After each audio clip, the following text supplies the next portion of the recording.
The reopening of Miss Wendell's Grill and Diner was something I was excited for.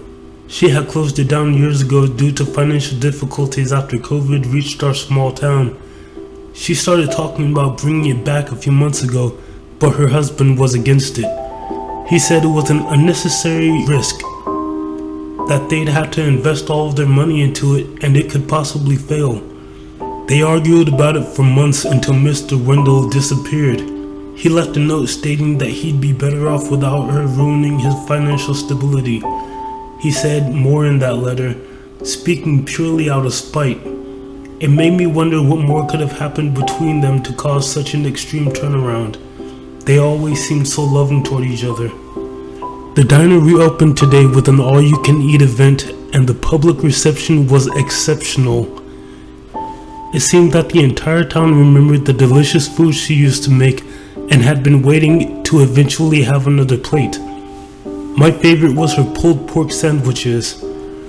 I had more of those than anything else. I wish I could still be happy with those few sentiments. I made a mistake, losing my keys sometime when eating. I was in the parking lot for hours after she closed, looking for my keys, when I figured that I must have lost them inside somewhere. I decided to find a way inside to continue looking for the keys, and found the door to the kitchen opened at the back. I found her truck there too, but figured she must have decided to sleep in the restaurant's office considering how late it was. I tiptoed my way through the kitchen, making my way back to the front area when some loud mechanical buzzing sound came from the freezer. The freezer door was propped open on the other side of the kitchen, but too far for me to see what the noise was.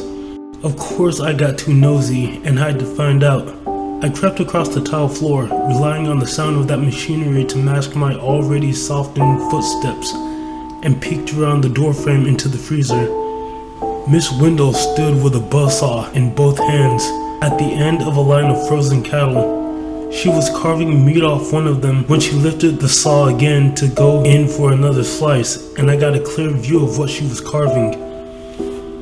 It was a human corpse, that of Mr. Wendell in fact. I must have made some sort of noise because she looked back at me. She grinned madly and retorted, "I did promise you more pulled pork." I didn't wait to see what she'd do or consider running. I stepped back and kicked the door stopper away, letting the heavy door that could only be opened from outside swing shut.